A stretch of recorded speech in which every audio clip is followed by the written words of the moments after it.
right, our next speaker is Dr. David Seaman. Dr. Seaman's been a chiropractor for 30 years.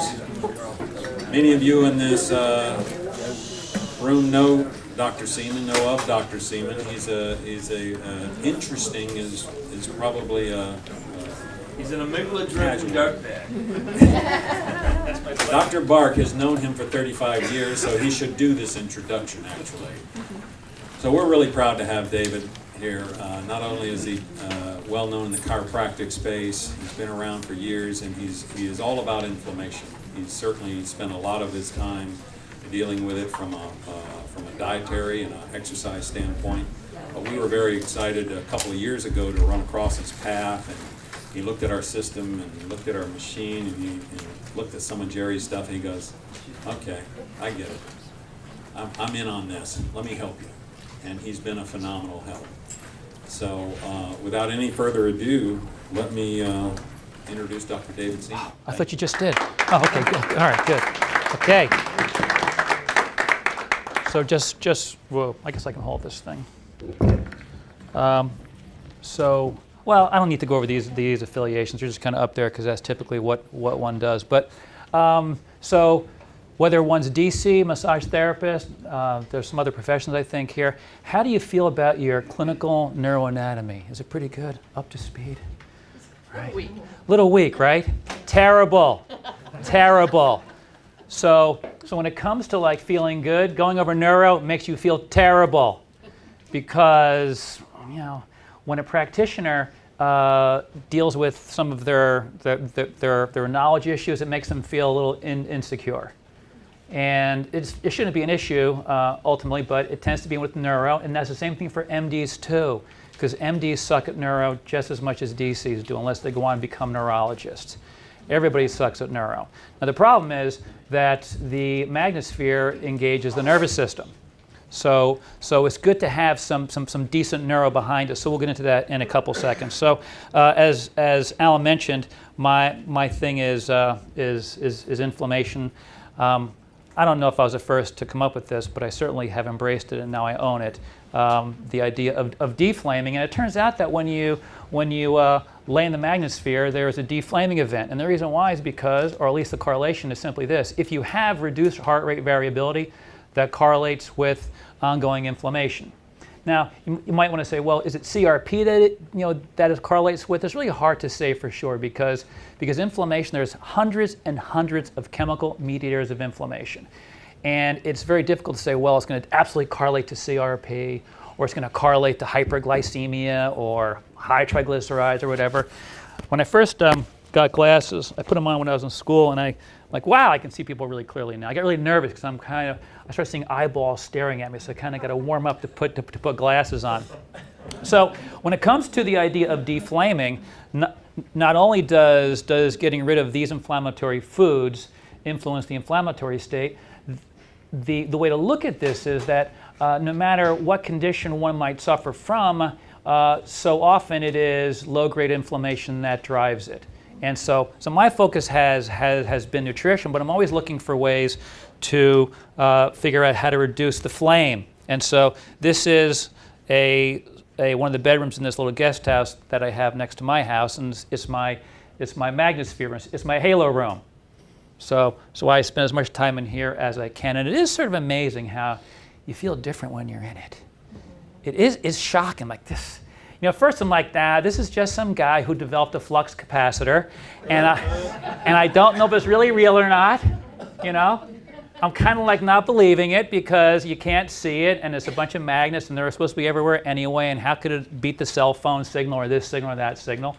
So I'll show you a couple of, I'll show you one study that you can look at a little bit later to see actually, you know, the power that this device has to overcome some of these other negative electromagnetic events that we suffer from. So in your note pack, you've got two papers. You've got the front page of this one, and do you have it with you right now? No. So it's not a big deal if you have it in this very second. It's not going to make or break the moment. But I want you to look at the title, though. Look at the title.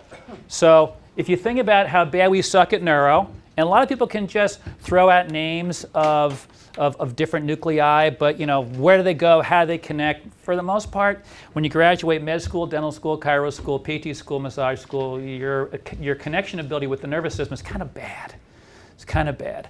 And the basic neuro books that we get, they don't go over it. They teach us to national boards. So I'm going to show you a couple of connections this weekend to hopefully kind of ingrain this. But the point was autonomic tone is the issue that is the focus for magnoceutical health now, because autonomic tone determines if you have low or high heart rate variability. So when we're looking at tone of the autonomic nervous system, we are invariably going to be led to looking at the parasympathetic versus the sympathetic system. And one of the things that we rarely see in any of these these types of images that you've all seen before and have looked at in a long time for good reasons, because how do you really connect this clinically? It's kind of hard to. So here's sympathetic side of things. Now every single blood vessel going to skeletal muscle has autonomic innervation, and it's not shown here. And so to visualize innervation anyway is very, very difficult, because if you remember going from the anatomy lab in school, you could see cord, you could see nerves coming out, but you never actually see innervation. So you have to somehow visualize innervation amidst learning microbiology and everything else. And when you're being taught neuro by someone from a different country who speaks English as their second language, teaching you neuro, which is their third language and your second language, right? Right? So that's why we suck at neuro, because it's complicated. You got to visualize stuff. So in general, the idea with getting the Magnosphere signal is to improve parasympathetic tone and to reduce sympathetic tone. But how do you apply it to this picture? You really can't. You actually have to know a handful of pathways. I'm not going to go over this because of time issues, but in this paper for autonomic tone, notice R to R that was discussed earlier. So if your heart rate is 60 beats per minute, that means if you watch on a clock, boom, boom, boom, you would think your heart should go in sync with that second to second, and it does not. You'll have 60 beats, but they will not be precisely timed second to second. So if they were timed second to second, you would have low heart rate variability. So you want to have 60 beats, but you want to have it variable throughout the 60 seconds. So that is increased heart rate variability. And that's the easiest way to think about it in terms of pulse. In terms of visualizing heart contraction, you could do it that way as well. So in this paper, they talk about various ways to look at cardiac function. So this would be someone here who has increased autonomic tone. And so not surprisingly, lots of different things drive problems with autonomic tone. So here you have your chronic sympathetic activation. The question was asked before about being cold. Cold is increased sympathetic tone. Virtually nobody suffers from too much parasympathetic tone. Virtually nobody. There's actually a paper. Remember Oz and Roizen? Before there was Oz by himself, there was Oz and Roizen. Remember him? So Roizen wrote a paper back in the 80s, and the title of the paper was, "Should everyone be sympathectomized preoperatively, if not at birth?" And that is because nobody suffers from too much parasympathetic tone. I mean, outliers always exist, but in general, nobody suffers from too much parasympathetic tone. So now think about it. How many people out there in America are overweight or obese? 1/3. There you go. Boom. So automatically you know. You don't even have to do HRV to know. They do, because they're obese. And obesity is associated with chronic flame, and I'm not going to show you how it works now, but chronic inflammation activates your hypothalamic and medullary centers for sympathetic outflow and increases sympathetic tone because low-grade inflammation in the brain. So I'll show you some pictures, and it's actually in a different paper that we have. So insulin resistance, diabetes, hypertension. Well, hypertension is the most obvious one. How many have that? The estimation is if you don't have it by 55, you will absolutely have hypertension before you die. So where is this worry about? No worries about too much parasympathetic tone. No, that almost doesn't exist. So, and on down the line, how many people have sleep apnea? Millions, right? There are more women sleeping next to Darth Vader now than ever before. It is constant. Chiros across the board wearing their CPAP device. So down we go further, psychosocial behavioral conditions. So chronic stress, a little bit more than that in a couple seconds. Social isolation, hostility, smoking, sleep deprivation. How common is that? That's like a national health emergency. Like lack of sleep is like sitting, like the new smoking. So it's terrible. So unhealthy diet. Well, how many people still do endlessly what I call drive-by self-shootings? Right? Cruise into McDonald's, do a drive-by. So everyone does that. Sedentary living. Most people, is that a question or an itch, or you're scratching there? You're scratched, okay. So sedentary lifestyle. That's also, if 2/3 of the adult population overweight, you know, 2/3 do multiple things that jack up sympathetic tone and depress parasympathetic tone. So from a like, how's it work, what's it do, kind of looking at it, you all know these things here. And so you can measure a lot of this, and you can ask questions about this, and of course we'll know in terms of behavior who is jacked up. So when we look at chronic stress, now chronic stress is like, a lot of people say, well, I don't have any stress, and they're an outlier or they're lying. You know, outlier or lying. You've all heard of PTSD, of course. Now PTSD could simply be like, really the way to look at it is a PTSD state. So low grade or a high grade PTSD state. So if you take a high grade state, it would be, for example, Magnecon health is associated with the Wounded Warriors or some military. Okay, so the Patriot Project, because these guys have PTSD. How do you know if you have it? Well, you wake up at night without having those beautiful dips in sympathetic tone and increased parasympathetic tone. So they live in this PTSD state with an obvious traumatic event. They had something blown off, or they blew something off of somebody else where they were having it blown off, and they can't get it out of their heads. So most people who are stressing, and if you peel that back from war back to just regular stress of life, and whatever stressful, abusive situation, accident that may have happened can create a low-grade PTSD state. And so from what I can tell looking at all this stuff, the people who benefit the most from magnosphere experience are those whose autonomic nervous systems, their sympathetic system, is jacked up by a chronic driver. So they say, because a handful of you I spoke, say, yeah, a lot of my patients come in, they just come in because they feel better. It's because they have a hard time getting away, whatever chronic stressor it may be. It could just be work. It could be work. So how are you going to like clear someone of low heart rate variability by just laying in it once or once a month if work does it to them? Right, so think about it like that. So these are chronic stressors, these are chronic drivers that keep people from responding to manual care and all the rest of the stuff that we might do in practice.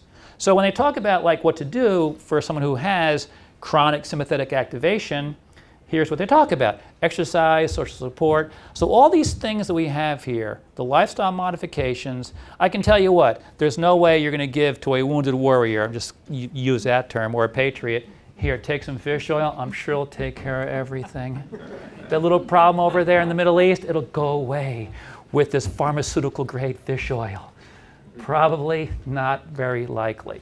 So a lot of these things can normalize autonomic tone if they're not dwelling on it. Now, D.D. Palmer, remember what term he used, what causes disease? It wasn't thoughts, by the way.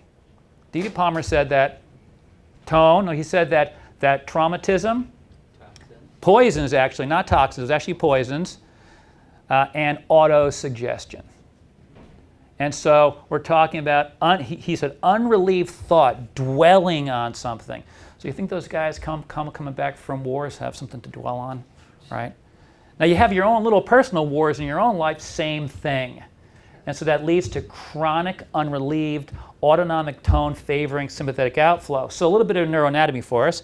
One of the docs earlier said, hey, it's about the hypothalamus, autonomic nervous system responds to input. Well, in the spirit of that, we suck at neuro.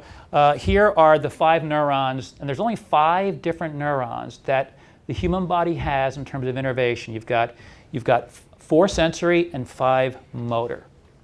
Now, automatically looking at a picture of the cord, it's almost kind of like you can have a PTSD moment yourself, right? You go back to those days where that guy from Finland by way of China was teaching you spinal cord anatomy. Remember those days? It was fantastic. So when we look over here, we see motor B and motor C. Okay, motor B and motor C, what I would write down, those would be, now in terms of your musculoskeletal system, these are sympathetic neurons. The musculoskeletal system is absolutely not innervated by the parasympathetic system. Zero. Nothing. It's purely sympathetic innervation, which means we have to be able to turn off sympathetic tone centrally. And that comes from a balance from within the hypothalamus filtering down to the medulla, which we're going to draw. And you already have most of the picture done anyway, so don't stress out about that. So once we go over to the visceral system, all of a sudden now we have our parasympathetic and sympathetic. So you remember this term GVE, general visceral efferent? Okay. What we have here is we've got our same sensory fibers without the group 1s, and we only have 2 motor fibers innervating viscera, and they would be sympathetic motor and parasympathetic. And they're supposed to be balanced like you see right here. So if you're talking about going to the heart, you're supposed to have a balance in terms of generalized psychological homeostasis, where you can have increases and decreases in sympathetic tone as needed. So the way to visualize increased sympathetic tone is very, very simple from a very basic perspective. Is just do this. So right there on your front page, all you would need to do is just add a little color to the sympathetic visceral motor, and what you see is loss of parasympathetic tone.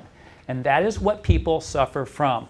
They have a loss of parasympathetic tone with excessive sympathetic tone, and that generally speaking comes from, like, what area do you think is like really in charge of that?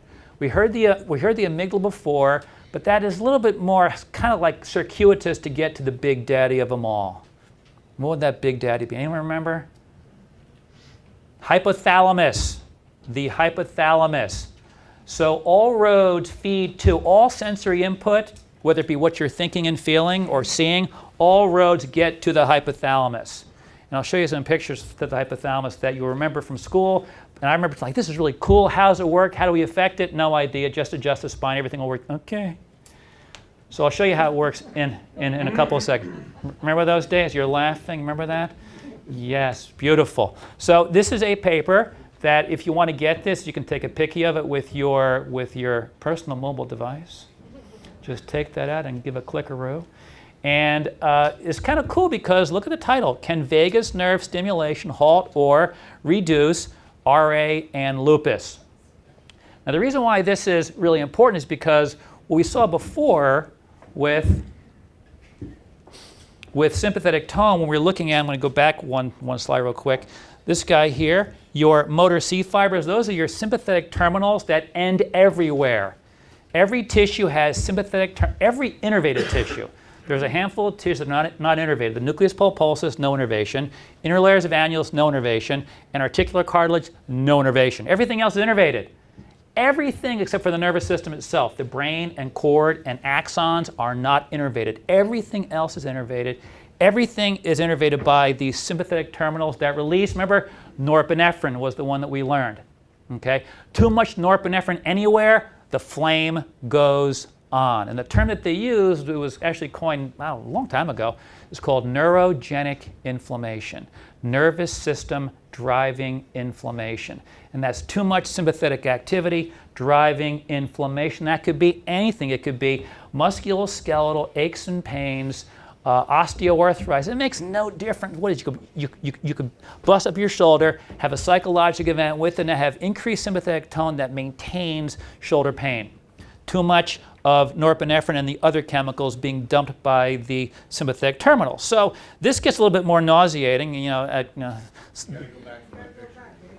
Sorry. Hold on. This one here. There you go. Take the picture. What? Next one. Oh, you see, I was already there. I said, take the picture. You didn't do it. Come on, I gave you time. There you go. Take that picture. Get that slide. There's some fun. Everyone good?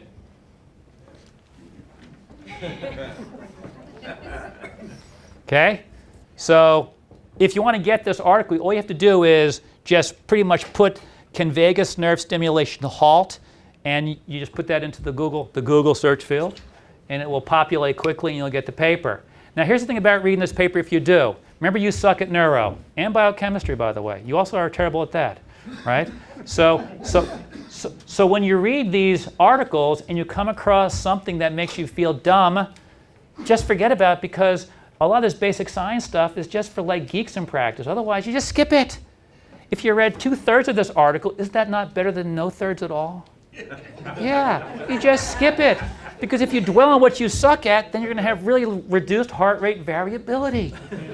So we're going to avoid that. So what I want to show you here is, see, stimulation of vagus. And they're doing this with medications, acetylcholine agonists.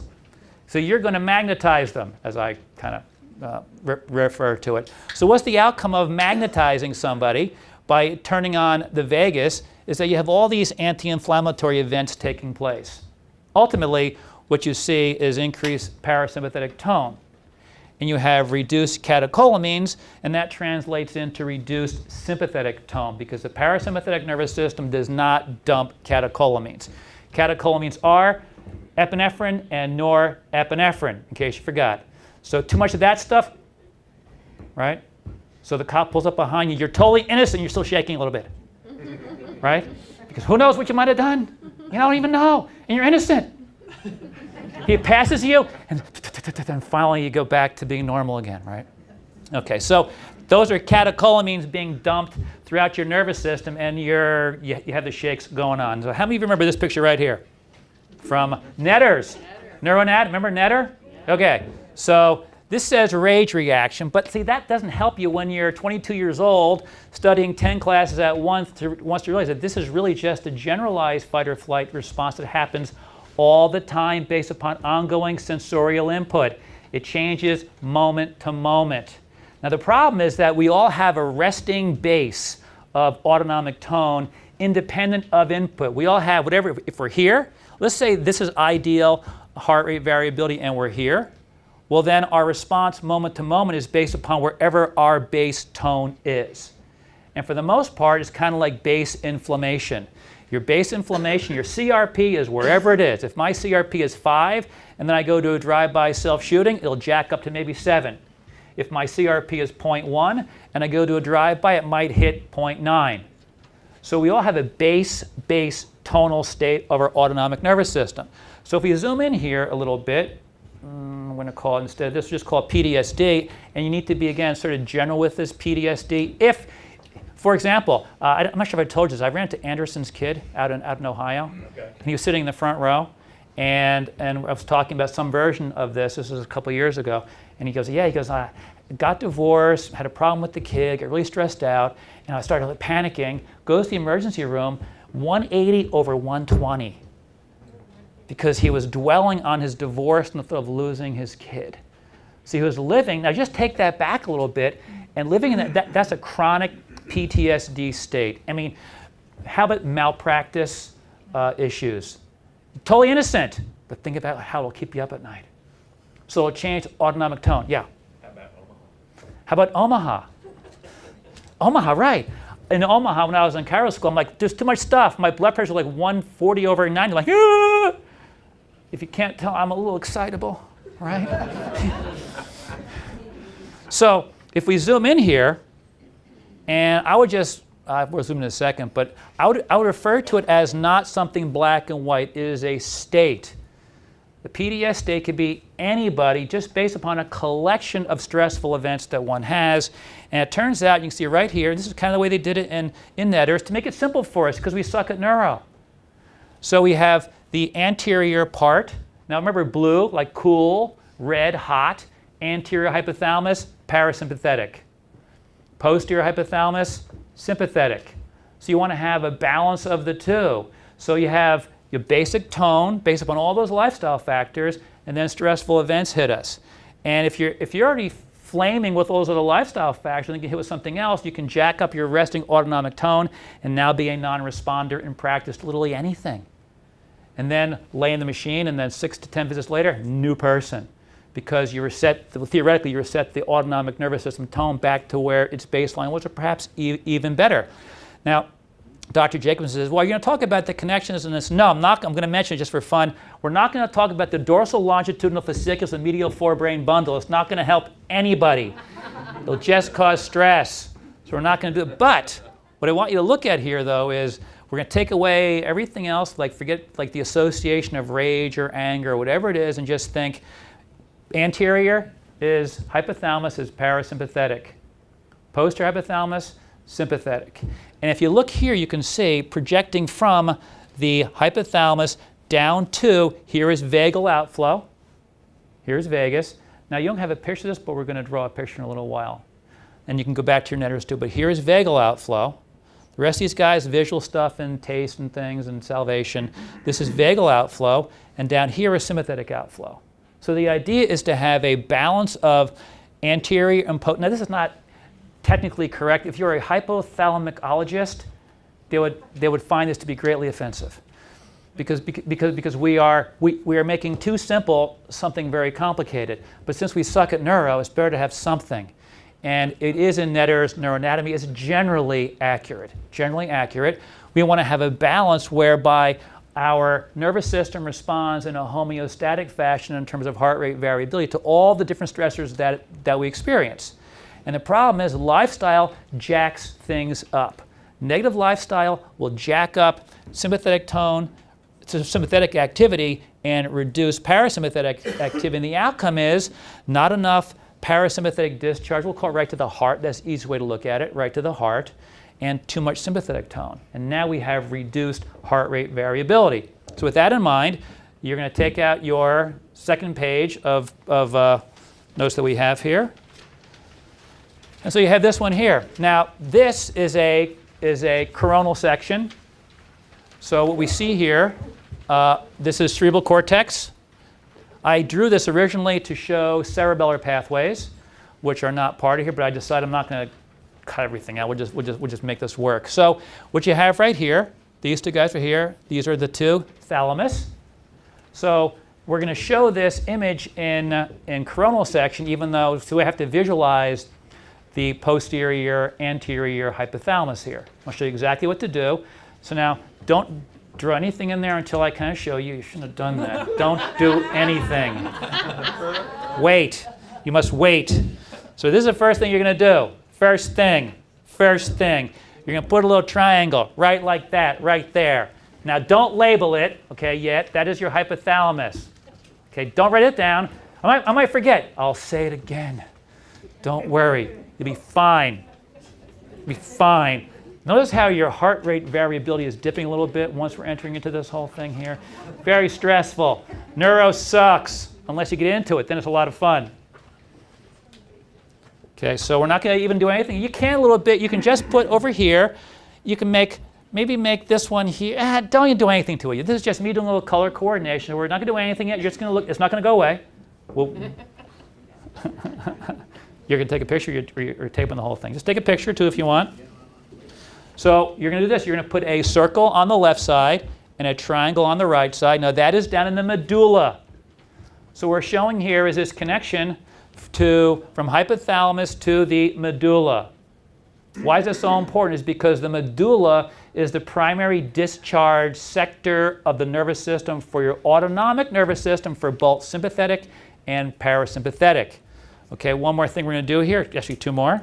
So on the bottom right side, bottom left side, you're going to give yourself a key. You're going to write down on the bottom left, the circle is the dorsal motor nucleus of vagus. If I was to say you're going to activate the parasympathetic system, increase vagal tone, honest engine here. And if I asked you the name of the nucleus, how many of you would have said, well, it's obviously the dorsal motor nucleus of vagus? How many would have got that? Anybody? Anybody? No. It's okay. It's okay. By the way, MDs mostly wouldn't either unless they were neurologists. Yeah, people don't remember this stuff at all. They'll just vaguely use the term parasympathetic tone, sympathetic tone, turn on the vagus. Where is it? No idea. Nervous system, where? Someplace above the cord, that kind of thing. So there's going to be one more little triangle, and here it is. Okay, so there we have our other triangle. This area right here is very important. This is, if you want to write down on the bottom side there as well, That little triangle in the core, that is your intermediolateral cell column. That is where the sympathetic nervous system discharges from the spine. Take out your phones and just take those pictures. Take the picture. A lot easier. A lot easier. After I got mine half drawn, then you can look at that idea. You know, I'm old school, man. Look, I got gray hair in my hair and my face.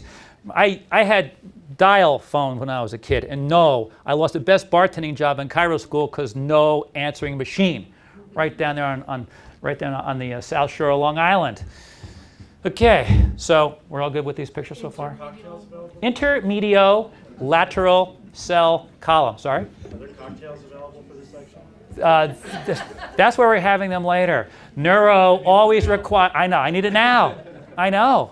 Now you see, you had really good answers before, but it's tough to conceptualize the way it works is often very, very difficult. So, Dr. Seaman, yes, sir. That Just last group of nuclei you're talking about, is that in the cord? this is in the cord. Below Yeah, the medulla? this is the thoracolumbar outflow that lives from T1 down to L1. Remember that? T1 to L1. Remember the thoracolumbar outflow versus the craniosacral outflow? If I go back real quick, what you're drawing there is this right here. Here's T1 down to L1. That's what that triangle is. Al, I'm going over a few minutes. You are. I am. You're stressing me out. Stressing. Dude, there it is. Get in there now. My medulla's just shot. Just firing. Okay. Okay, so we all good with this? All right, so let's look at what happens. Now don't draw anything yet. Okay, I just want you to just kind of like take it in a little bit and look at it. So think of all the stressors that we could possibly experience.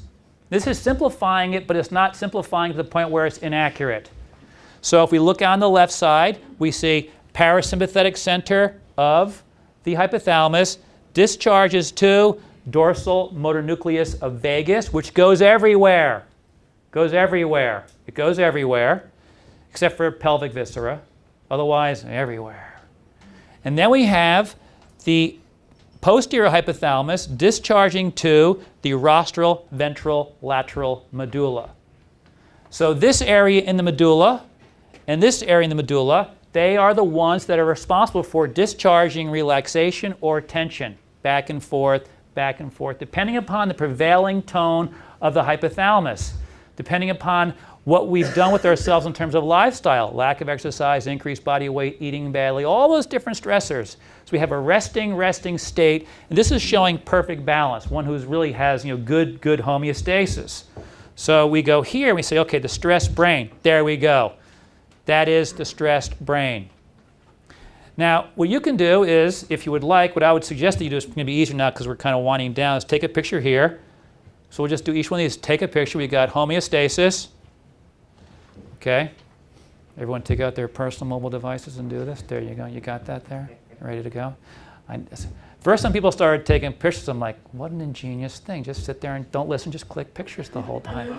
Listen to the game and click away. Because there's no exam, right? Just click away for interesting stuff and look at it later, even though you won't. Okay? So here we have stress. So here's how you want to visualize stress. All the different issues that come along, the horror, strain of avoiding stressful things, whatever it might be, all those guys are going to sort of accumulate, and they're going to jack up your sympathetic outflow at the expense of parasympathetic outflow. And when it comes to going off to the heart, it's just easier to visualize the heart. It can be any organ innervated by sympathetic and the parasympathetic system. So we are going to now live in this state of reduced heart rate variability. And so if one has they just kind of get sidetracked, right? They get sidetracked, they can hop in the Magnesphere, and within 6 to 10 visits, bam, normal. They go back to this. Some people, though, sort of live in this stressful state. They live in a PTSD state, and they need to have the Magnesphere cranking to keep them in a state of increased heart rate variability, which would be this. Now, obviously I'm doing a diagram. This is not physiological, but it is the easiest way, I think, to visualize how the device works. Because you have to have some image in your head. You know, chiros tend to be touchy-feely, and you want to like apply it to something. This is the most watered-down, accurate version that I think we can come up with. And I should answer, because you asked a question today about sympathetic tone or HRV. Was that you or was it you? Somebody asked. Someone up here did. Okay. So I think this is probably the best way to look at it. Now, if you really want to get good at this, what you'll do is you'll just draw it yourself. And you just, yeah. See, because when you draw it yourself, now you go through the pain. Because, by the way, learning is terrible, because learning means you feel stupid. But then after you get through it, yeah, you feel better. And then you could move further on and start looking at this stuff here. Ooh, even more involved. Here it goes. Whoa, crazy. How about this for a little crazy neuro? Oh, geez. Look at this. Now we're suffering. Now we're suffering. Yes, ma'am. I have a question with the neuro and tying it actually to amygdala. So, and in relation to addiction. So okay, if we decrease their stress, their autonomous nervous system is balanced, they're more relaxed, but then you still have the amygdala, the memories, the triggers, the places where they did the drugs. Okay, so the question is about addiction issues and drugs, and it works the same thing for food. So if you were to do a PET scan or an fMRI on somebody, and you look at someone who is, and this is, I know this best from food because the biggest issue out there is food addiction, not substance abuse. I mean, that is the food. Mm-hmm. So if someone who is obese, actually I used to say, a lean individual versus an obese individual, you've got multiple brain sectors that are lit up in someone who has addiction. It's not just the amygdala. Multiple sectors. You have to have the basal ganglia lit up also. Basal ganglia is your feeling movement center. So when you watch someone who has food addictions, when they're like sitting there, and there's the donut, all of a sudden they change. Right? You can almost like, yeah, they start moving. I remember watching one of our faculty members was a chain smoker, and when there was the break, man, I mean, you should see how all this emotion in her movement to get out to her car to start smoking. Yeah, so it's far more complex than just the amygdala. But the best way to look at this is the amygdala sits right in front of the hippocampus, and so they're in the temporal lobe. And what they do is they have pathways that go from anterior temporal lobe, and it swings around with caudate nucleus, and it dumps into the hypothalamus. So I would just think of it like this: all roads lead to, up top here, hypothalamus. This is hypothalamus. All roads, no matter what they are, lead to the hypothalamus, and the hypothalamus is in charge of driving autonomic tone. So in the context of this, which is about hypertension, here's the medulla, and it discharges, and what's the outcome? Increased sympathetic outflow. And so what you guys just drew a little while ago was essentially the rostral, ventral, lateral medulla discharging down to the IML. And then out you go to drive heart, for example, and drive vasoconstriction of your arterial system to increase sympathetic tone there, increase peripheral resistance, and then blood pressure goes up. So blood pressure is a fantastic measure of sympathetic tone, but HRV is far better in terms of the global measurement of it all. So I would say, again, in closing here, because I'm kind of, that's not bad, look at this. 4 o'clock on the nose, actually. So those of you who took these pictures, hopefully this helps a little bit. I'm gonna force my way into the other section for a couple seconds. If you have any questions about this anatomy stuff, are you guys okay with it? The anatomy?